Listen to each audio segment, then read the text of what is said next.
Welcome to It Takes Two. I'm Blair. I'm Chris. And today we'll be talking about My 600-Pound Life, Season 12, Episode 3, Delena's Story. Listen, we go get into Delena's story, but before we get into that, I want y'all to subscribe. I want y'all to like. I want y'all to comment. We also have a challenge going on with the show. I'm guessing there's going to be 9 to 12 episodes this season based on what we see in episode. Based on other seasons and things of that nature. It may be a little bit more, but the challenge is to lose a pound to the number of episodes that's in the season. That's what I'm doing. Mm-hmm. I'm already 3 pounds down, and guess what? It matches perfectly with the episode we on.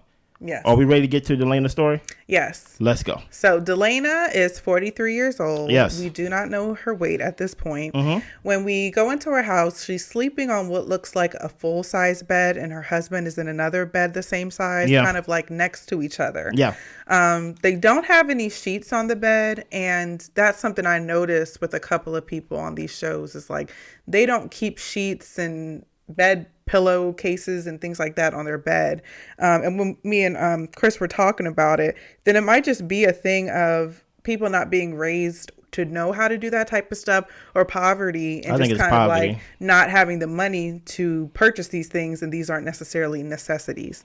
So I don't know. I mean, they're using their money for food. So like I think it's more of a poverty thing. I don't think it's more of a don't know how. Maybe, like I said, we referenced 1,000-Pound Sisters. Go check out that playlist. We reviewed that season. Mm-hmm. It was Amy who said she didn't know how to clean her house and things like that. Yeah, and she had like what was it, cockroaches and things like that in the backgrounds on her videos, and people were making fun of her, and she was like, y'all, I don't know how to keep a clean house. Like, I was never taught. Yeah. So but you never know. But like you said, like, this is more than just somebody who's fat. Like, there's some mental disorders that they have to comb through. Right. So they can the fat is the easy thing. The fat is just the surgery. Once they do the surgery, you still got to fix your life and things like that. Right. Yeah. So when she is waking up, she's saying that she's in pain all the time. Yeah. And so she uses an office chair to roll around the house, to roll into the bathroom. And she can't even get into the bathroom. She has to sit on the side of the tub. I mean, can't get into the tub. She has to sit on the side because her weight is too heavy for her legs. Yeah. And she's been married to her husband. She's married for the past 6 years. And she also bathes every other day because it's just too much of a hassle. Yeah. The folds are hard for her to get to. She says that she knows she is overweight, but she also has a lot of swelling in her legs. So she uses this like loofah stick to be able to really get in there and clean under the folds. So I was just happy that she's doing that, because some people say that it's hard to get under the folds, so they just don't get to those spots. I think even with her attempt, she's still not getting fully there. That's true. And even then, listen, we on episode 3. I told y'all every story ain't gonna be like Crystal, man. We are now getting to the nitty gritty of these 600-pound lives and how they live, and you could just see the filth around that they live in and things of that nature. And I don't know if you noticed this piece of filth. I did. I wasn't gonna say it, but like I know when she sat down and got up. Yeah. I wasn't gonna say it, but I noticed all of it, right? Yeah. Do you want to tell them? You can't clean everywhere, so when you sit down, you get up. I hope you use black towels. You get what I'm saying? Not any other color towels, because we get to see where you may have missed from washing your behind, literally. Yeah. So, and I'm not saying that to shame her. I'm just saying this is the reality that they show on these shows. And the fact that she was clean and sat back in that same spot to go about the rest of her day. I was like, dang, that's tough. You missed a spot. Yeah. You know what I mean? So it's just all these things. And I'm going to get on the enablers in a minute in this episode as well. But that's usually what happens. She's there. She says she don't clean every day, and she doesn't wash herself unless someone's in the house, unless her husband's home. Yeah. Because of the knee pain, her fear is falling. And she doesn't want to fall. Yes. Yeah.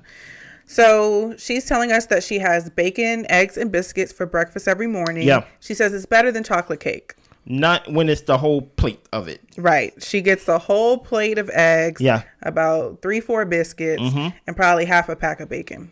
So, yeah. The biscuits is, oh man, that's a lot of biscuits. And I think that even speaks more to the fact, and when you're dealing with, because I think in one of our previous episodes, like there was somebody who was commenting, who was saying that they've dealt with addiction and just kind of all the struggles, they were talking about in our comments about being an addict or whatever. And that kind of does make me think to the fact of, okay, yeah, all of your money, time, and energy is going to your addiction. And in her case, it's the food. So why would she spend money on a nice bed and sheets and all these types of things when she has to buy packs of bacon every day? That's a lot of food. I mean, groceries are expensive anyway. But to eat to that amount, like, that is expensive. So anyway, sorry. She was raised by her cousin. And her cousin was older, had her own kids. So she was basically brought into the family like a sibling. Yeah. And at 7, her bio mom took her to get candy and she kidnapped her. Yeah. And she brought her back to the cousin's house like about a year later.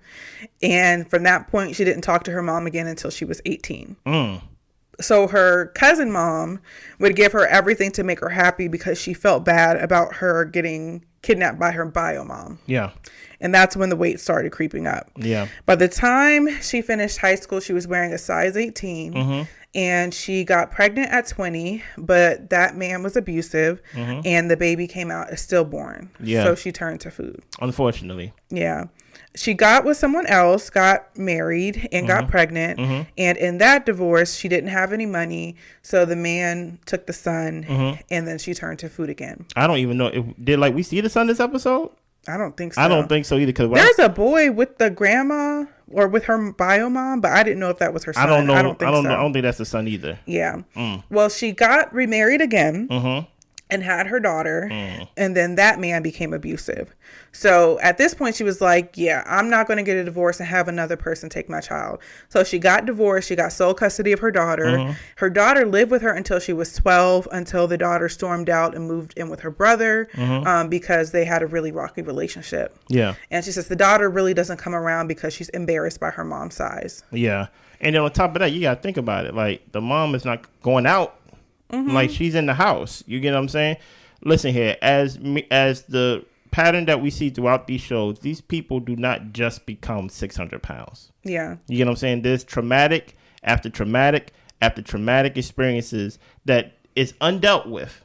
You get what I'm saying? And they turn to a temporary Band-Aid fix. Some of it could be food, as it is this episode. Some of it could be abuse. Yeah. You get what I'm saying? I'm not saying anybody wants to be abused, but I find it very interesting that every relationship she was in was an abusive man, except for the current husband that she's with. You get what I'm saying? And it speaks to me of her self-esteem, or what she thought of herself, and things that she didn't put on herself, but things that was put on her that she couldn't deal with or didn't deal with at the time that it was going on. Yeah. So she turned to food. Yeah. So she got so she met her current husband through online dating. Yeah. She actually ended up with a leg infection within the first month of them dating. And she got admitted to the hospital, and James, her current husband, agreed to stay with her to help take care of her while nursing her back to health. And from that point on, he just never left. And at this point, they've been married or together for 7 years. Yeah. So it's lunchtime. I thought we just got done eating breakfast. Well, it's lunchtime. It's lunchtime. Okay. So she orders fast food for lunch. Her husband is giving her his order so she can just go ahead and put it in. And he actually goes to pick it up. She says that she never leaves the house because it's too difficult. Yeah. And the husband even makes a comment that he knows that he is her enabler. Oh, my goodness. I'm going to talk about you, husband, soon. I'm going to talk about you soon. And then while they're eating and talking, she's asking, are you going to love me even if I'm skinnier? And he says that he will, but it will also make his life easier. And she's like, what do you mean by that? And he says, so I don't have to do everything. What is the everything you're doing? Because if you're the enabler, you also have to be the caretaker in the house. Like, he's not taking care of the house. The house is filthy. Yeah, I mean, I guess he's taking trash outside. I mean, he's doing something. He's bringing food. Yeah. But I'm like, the dirty towels we singing in the bathroom, the clutter and things like that. She's obviously can't move from point A to point B that fast. More times than not, she get out of bed, probably plop on the couch, and then go back to the bed whenever someone's in the house. So all these other areas of the house that is not clean, bro. what are you doing? I don't know. I don't fault him too much for that because I feel like being a caregiver can be overwhelming, and especially if he's working full time. So I don't expect for people who are taking care of somebody for the house to even be, I wouldn't even say immaculate, to even be clean. I wouldn't even call him a caretaker though. I think you giving him a lot for that. Well, because she really can't do anything. I mean, thankfully she can bathe herself, but I feel like, I don't know. You're right. We haven't physically seen him do a lot, but no, but he's the only title I got. He's at her beck and call for food. Like that's all he says. I know I'm the enabler. Yeah. Like he knows he's slowly killing her. Mm-hmm. You get what I'm saying? Mm-hmm. And I don't know what's in it for him. Like I know based on the history of the show, people get mad at their spouses, or people get mad at their parents, or people get mad at whoever they're in the house with when they don't get their way, right? But if you care in love for this woman, all I'm seeing so far is you enabling and things of that nature. And then when she really gets into trouble, as we go see a couple scenes later, you can't do nothing about it. Yeah. So I'm like, bro, what are you doing? You get what I'm saying? Okay. Well, she says that she wants to get up, after she takes a nap. Yeah. To try to get up, even though she's fearful of doing so. Yeah. So they're about to get into the car. I think that he was trying to take her to a store or something like that. Which was weird to me. This scene was all weird to me, to be honest. So she is walking down the steps of their porch, and he brought the car around to the side of the house in order for it to be closer so she didn't have to walk as far. Yeah. So she's walking down the steps. She's using a cane to get to the car. Yeah. And she's asking him, why did he park for so far away? Yeah. It was literally maybe like 5 feet. Yeah. But she was good on like the level, like the porch. But when it came to the grass, she had to kind of step up because there was, hills and bumps and rocks or whatever. So he gives her a rolling walker to walk. And as she's walking, she's trying to walk back to the house. And she ends up falling against the house and she can't get up on her own. And this scene confused the hell out of me. Because I'm like, I thought y'all was going to the store. Yeah. She made it to the truck, sat down in the truck, at least on the edge of the truck. Yeah. Didn't get in the truck. He got the walker, and then she started walking up towards the house again. I'm like, I thought y'all was going to the store. Yeah. And then I knew the minute, because the route that she was walking, she was walking towards closer to the house. I'm like, she's going to fall against the house. Yeah. I'm like, she's going to fall. And he can't do nothing. Yeah. And that's why I'm like, even though you like, okay, caretaker, I understand that you take care of her. You make sure that, one thing she said in the beginning of the episode, she said every time she wakes up in the morning, she's surprised she wakes up every day and things like that, that she's like continue breathing and things like that. Cause like she knows her health is bad. So I'm like, bro, are we just shooting a scene just for her to walk? Yeah. Because I'm like, she walked to the truck. Because they didn't even have a conversation about changing her mind for not going to the store. She just walked to the truck. It literally was one scene. She was crying. She sat down, and then he got the walker, and then she started walking back to the house after she did all that work to get to the truck. Yeah. And now she's on the ground. She's literally on the ground, and there's no way that there's no way he could have stopped it. Yeah. You get what I'm saying? So the bio mom ends up coming over as well as another child. And they all decide that they need to call 911 to get people to come help her up. So it takes about 6 of them to get her up. And she ends up in a lot of pain as she's trying to go up to the steps to the point where she has to kneel on the steps. And she said it felt like her knee was like going through the wood. It was. So they ended up having to take the railings off of the porch and get her in a wheelchair so they could actually lift her up while she's in the wheelchair onto the porch to wheel her back into the house. Listen here, I'm happy the mother was specific because the only thing at first she said was, my daughter fell and she can't get up. Yeah, and she said, we need a lot of people. And she said, my daughter's 600 pounds. I said, thank you for adding that. Yeah. Because if one ambulance person just would have came with just 2 people, they still would have been waiting out there for other persons. So that was very specific. And she said she was embarrassed. And it is embarrassing watching it go to commercial and it comes back and she's still on the ground. Yeah. You get what I'm saying? And I think they use a sheet. They put it under her or whatever and just pulled to leverage her up. Yeah. And then even when she was in the wheelchair and they were getting her onto the porch, like she was saying, like, I'm sliding. Like she was sliding out of the wheelchair while they were trying to hurry up and get her like stable. So, but she was able to get up and she was able to walk into the house. So far, let's take a pause, guys. Let's take a pause. So far, I thought at this moment from what I'm seeing, I'm like, there's no way she could be part of the program because I'm like, she just can't move. This is almost worse than this. She's basically bedridden. She basically like in the bed. Like, she can't move without pain. Yeah. So I'm like, what is she going to do to actually lose this weight? What were your thoughts of Delena? Is it Delena? Yeah. What was your thoughts of Delena so far that you've seen on this scene halfway in the show? At this point, I really didn't know what to think. I didn't know if she would be serious or not about her weight loss. I just couldn't tell, honestly. I didn't have an opinion until we got deeper into the episode. Yeah, right here, I was like, this may be the first person that he may have to do surgery on to save her life. Because I was like, she can't move. Like, and then even when she said 600 pounds, I was like, she's not 600 pounds. But see, my thing with Dr. Now, and, you know, people who know more about like bariatric surgery can like explain, but he's not going to do the surgery on somebody who hasn't shown that they can change their eating habits, because the surgery isn't going to just automatically get you to healthy and stuff, lose the weight and make you healthy. Like, you have to have these habits in order for the surgery to do its thing.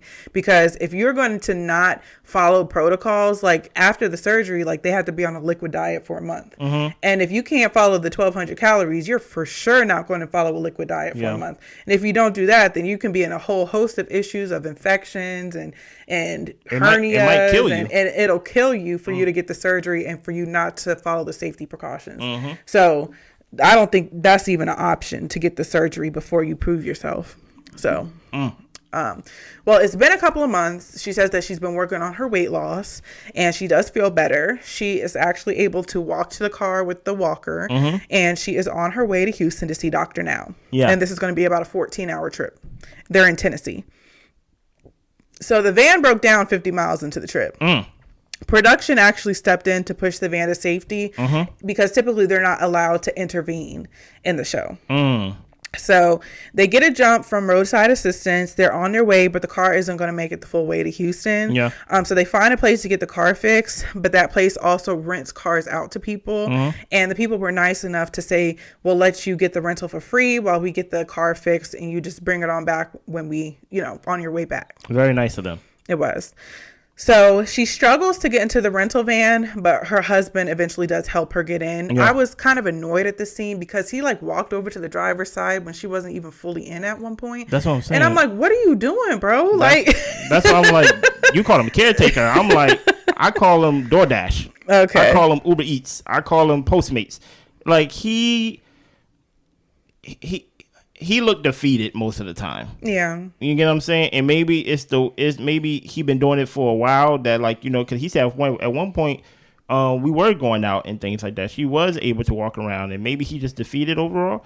But I'm like, she ain't in the car. Yeah. So I don't know where you're driving to. Right.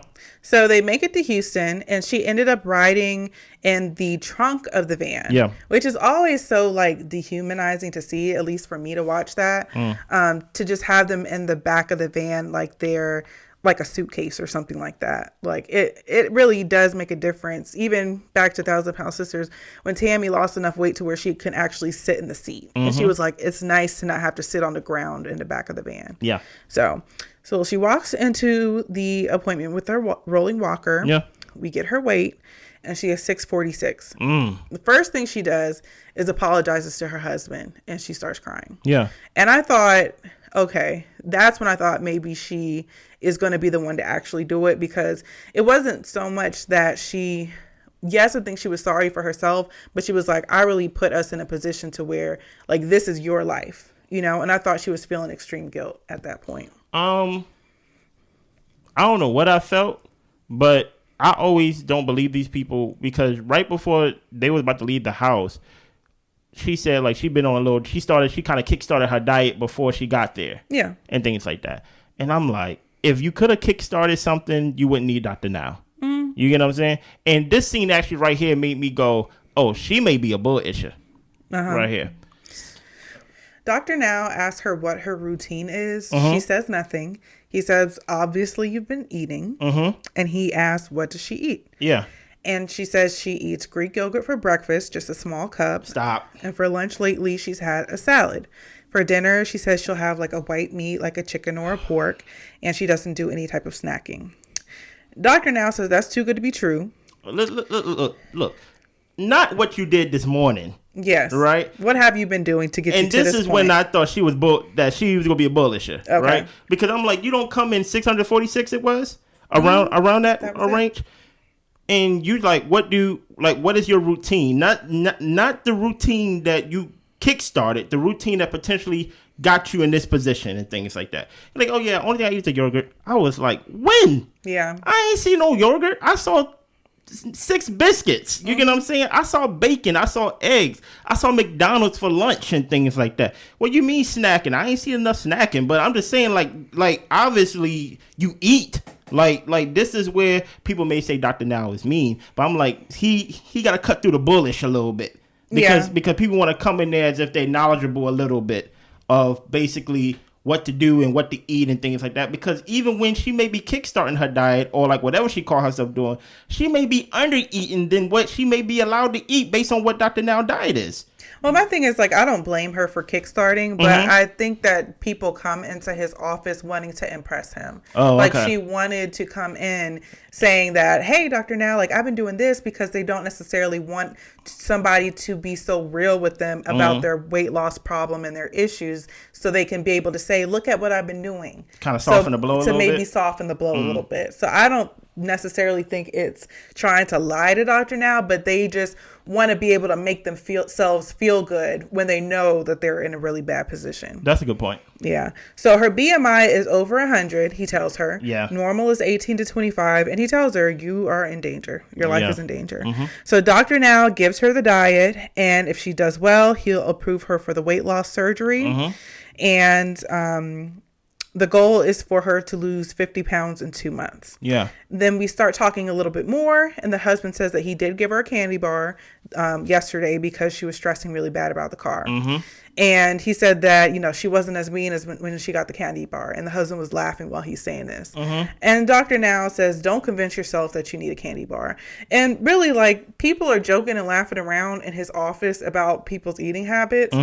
It's not a joke for you to have to drive 14 hours to Texas because you can't lose weight by yourself. And not even 4 hours into the trip, your truck broke down. Right. You know, but you want to joke about candy bars, and we're talking life or death.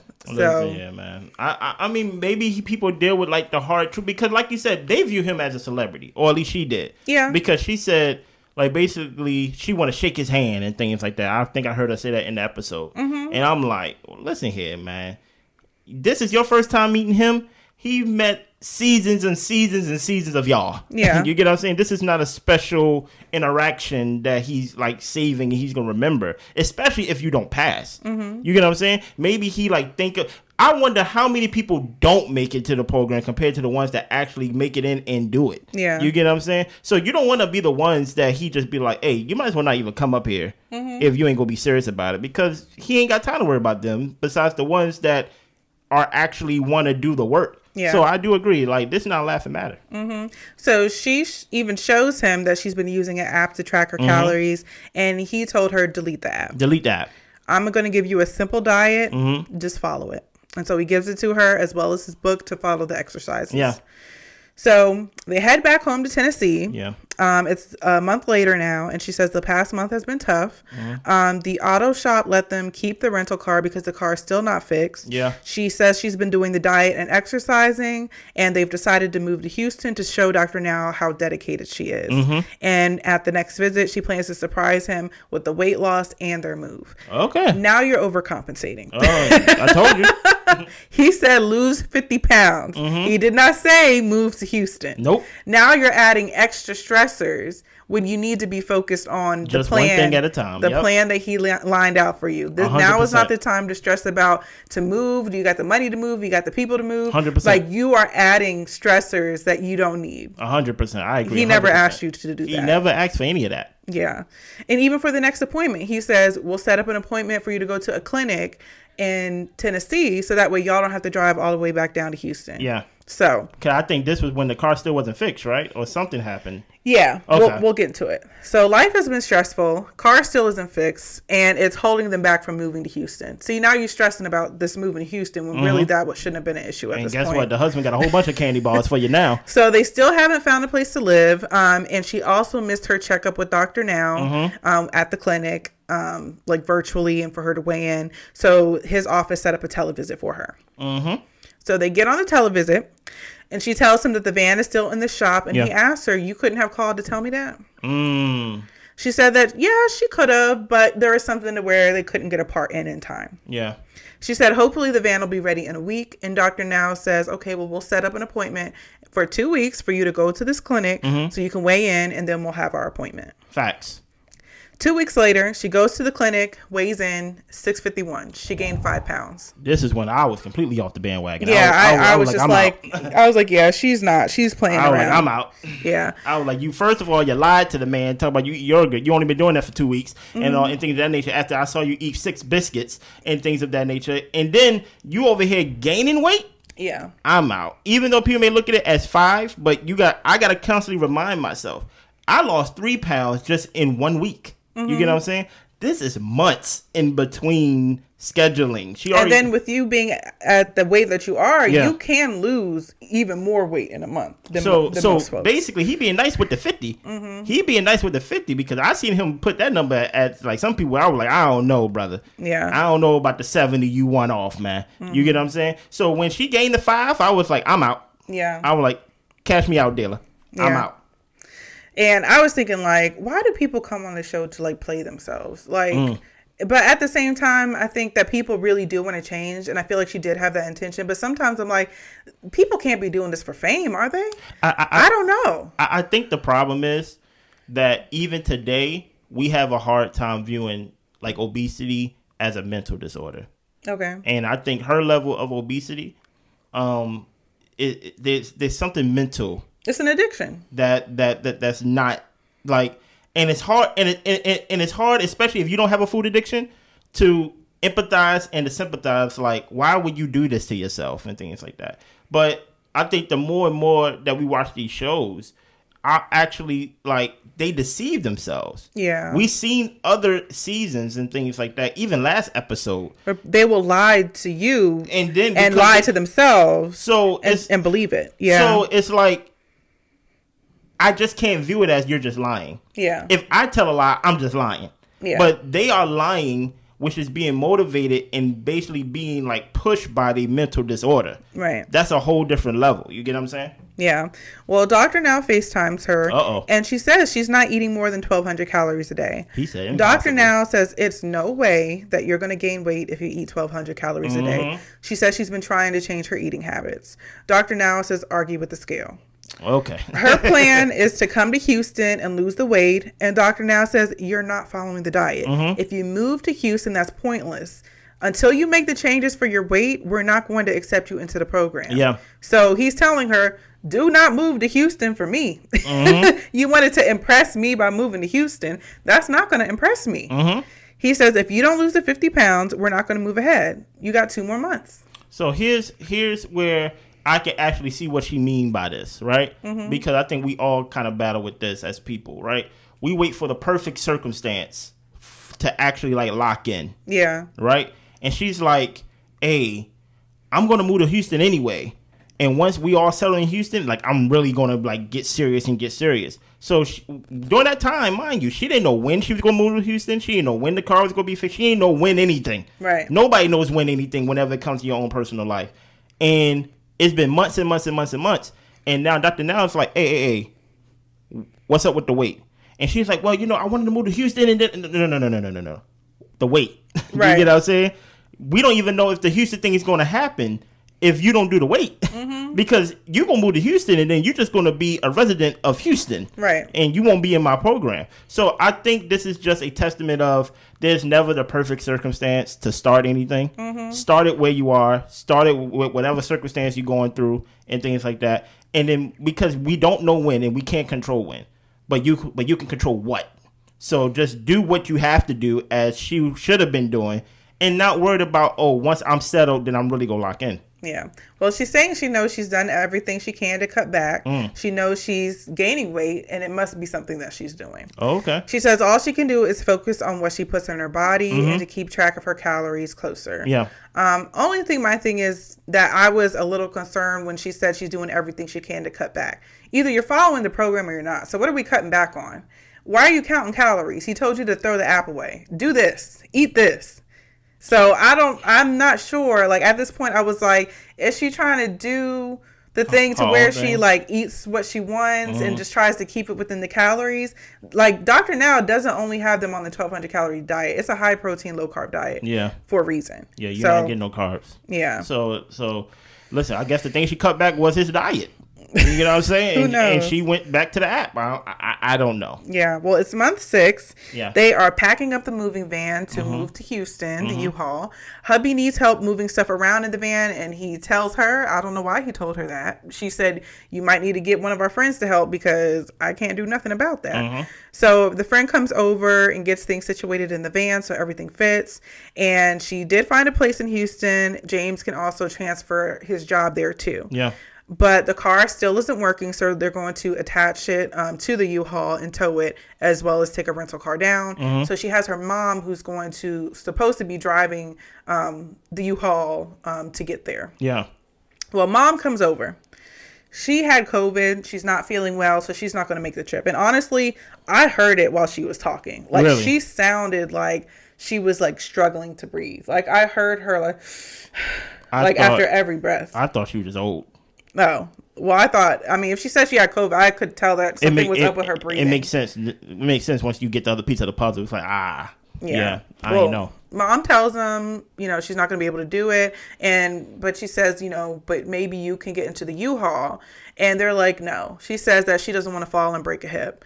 And mom leaves, and Delana says that she feels like she's been abandoned. Yeah, it's that abandonment feeling a lot. And actually, I'm very happy she did not get in that U-Haul because it is elevated high. It is elevated high. And if she would have fell out of that U-Haul trying to get out, that would have been She definitely would have fell awful. Because the husband wouldn't have helped her get out and things like that. He basically just opened the door, just stand there. Yeah. But no, and then there's no way she would have fit in that U-Haul. Because that U-Haul is not big.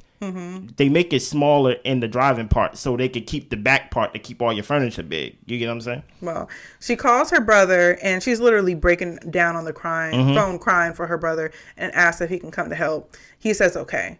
So he lives in North Carolina with her cousin mom, his daughter, her daughter, and her granddaughter. So they all come up from North Carolina, and he agrees to drive the U-Haul to Texas. At first, I was like, why they all have to come up? Like, why couldn't he just come up? But I don't know. I'm guessing this is the one time that he go see that, like, I actually don't know because we seen her daughter, right? Before? I'm talking about Delena. Because when he came up, it was her daughter, the granddaughter, his daughter, and the cousin mom. She was there. Everybody was there. Yeah, but I'm talking about, we see Delena's daughter. That was Delena's daughter. Yeah, that had the baby. Yeah. So I was like, maybe this was the opportunity that, like, hey, they're moving. Everybody come see them for the last time. But even then, she said it like, we haven't seen each other in a while. And they lived in North Carolina. Yeah. They live in Tennessee. So they had to travel from North Carolina to Tennessee for him to drive them to Texas, which is a lot of traveling. But it was good she got to see her grandchild. But one thing about these conditions, man, it's very isolating. Yeah. And then what happens is, as much as your life is... Because here's the thing about it. Your life is already an inconvenience because you can't move and function the way you want to. Now you got to inconvenience somebody else to help you. Yeah. You get what I'm saying? So, like, even though, like I felt bad for everybody else who had to come, but I was like, she really can't do it alone. Yeah. Like, it's only them two.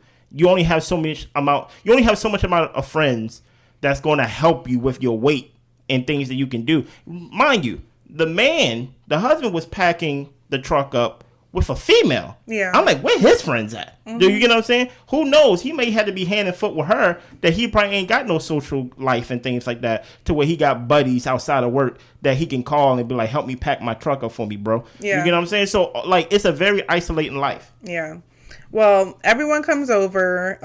Her daughter says Delena would only show up when she wanted to. So her mom, she didn't feel like her mom was very present in her life. Yeah. And her mom would project her weight issues onto her daughter and tell her, hey, you need to stop eating like that. You're going to end up like me. And it actually caused her daughter to struggle with eating disorders. And that's sad. Yeah. Like the cycle got to break. So Delena is motivated to lose the weight after she saw her grandchild, and she was like, I want to take her to Disney World. Like, I want to ride rides with her. Like, these are things in life that I want to get to experience, and I want to see my granddaughter grow up. True. So the next day, they head out to Texas, and her husband and brother, once they get to Texas, move everything into the house. And her brother is actually flying back to Tennessee that night, I guess, to drive everybody back to North Carolina. So James gets her some food, and he got her a Subway sandwich. And she says since being in Houston, she has been taking her diet seriously. Dude, you see what I mean there? She waited to the conditions was perfect in her and mind. I'm like, you lucky it may work out for you in this situation, but for everybody it doesn't work that way. Yeah. Because what if your brother couldn't take you? You still got to lose the weight, right? Because he didn't tell you to move. You're doing that. Yeah. So what would be your excuse? Well, my mother had COVID. She couldn't drive the U-Haul. My brother couldn't drive because he got a family. And Dr. Now was like, I told you to lose 50 pounds. Right. And I told you at first to do it in 2 months, but that was 6 months ago. You get what I'm saying? So what's the excuse now?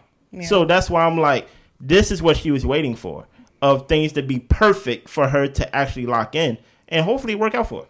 Well, she goes to Dr. Now's office, and she weighs in at 578.2. Listen here, the face the husband made, it was the face I made. Yeah, I was shocked. I would have, what? I was like, wow, she really did it. She really did it. So she's down 73 pounds. Dr. Now is proud of her progress, and he tells her, you lose 40 more pounds, I'll approve you for surgery. And this is month 8 of her being involved. Yeah. So by month 10, they are wheeling her into her surgery. Yeah. They remove 80% of her stomach. And a month after the surgery, she completed the liquid diet. She's back to eating solid food. And she's actually out with her husband at an art gallery. That was nice. Walking around without a cane, without a walker. That was nice. Just enjoying their day. And she was like, I never would have imagined I'd be able to do something like this. That was very nice. And then they even go to play pool. At the bar, they do eat a salad. And she says that she wants to be more in her daughter and her granddaughter's life as well. Listen here. Sometimes I kind of guess. I try to guess what's going to happen at the end, especially when it comes to married couples. If I see that the husband ain't losing no weight, I'll be like, she ain't losing no weight. Yeah. Because more times than not, you're like, you want somebody to feel like they in a fight with you. So he didn't look like he lost any weight. So I'm like, and then 646 is kind of hard to decipher how much weight you lost because you're still over 600 pounds. But when she came in under 600 pounds, my face lit up like, what? Yeah. What? There's only 7 minutes left of the show. Yeah. I'm thinking there's no way she made the surgery. But they wheeled it right in next scene. Dr. Now was on his little toy doing the surgery on the side and things like that, getting the fat out and things like that. And now she can move. The pain is not in her knees and things like that. And I think he said from the surgery, if she do everything that she's supposed to do, she's supposed to lose 20 to 25 pounds per month. Yeah. Up to her target weight goal and things like that. So hopefully we will come back sometime down the line to check up on her to make sure that things are good with her. But so far we got 2 successful stories and 1 bad story. Listen here, man. I think his name was William, right? Listen here, man. We need the next story to be a man, and we need him to succeed. To succeed. We can't let the women beat us in this. All right. Anything else you want to add to the episode, Blair? I was just really happy to see that she got it together. Yeah. Because honestly, even somebody who is, myself, overweight, not exactly a food addict, but it's hard to maintain healthy habits, especially when you don't feel like the conditions are right. Like, I want to start on Monday, or I want to make sure I get this done and handled with work so I have more free time to focus on this or that. So I can totally see how people get started and regress or whatever the case may be. But I feel like, when you put your mind to it, you really can do it. And the fact that these people are going to Dr. Now, to me, it makes me think that they really, really want it badly. Oh, no, they definitely want it badly. Like, they want it bad. 14 hours? Yeah, they want it bad. For cars breaking down and them still finding a way to get there. Like, honestly, and I feel like, and this could be like the woo-woo in me. I don't know what's going on here now. But it's just like, that is like your first test of perseverance for a couple of these ladies. Well, the ones on the season to where the car is broken down, but they had to find a way to persevere and move forward. And to me, I'm just like, okay, they got through that. They might be able to get through a lot more. So that's all I got to say. You're done, Pastor. Okay. Make sure y'all send some money to our Cash App and things of that nature. Anything else? That's all I got. Listen here. Lose a pound an episode. Every episode you watch go cost you £1. That's what I'm doing. And things of that nature. And so far, I'm 3 episodes in. I'm 3 episodes down. I'm probably going to be like 8 pounds down next week. Based on how I'm going and stuff like that. You got this, babe. So I'm working on it too. I had chips this time, but I'm gonna get it together. Okay. Also, like, subscribe, share, comment. We want to read the comments. The show doesn't end when we stop talking. It ends when y'all start commenting. Anything else, Blair? That's all. Y'all be good. Bye.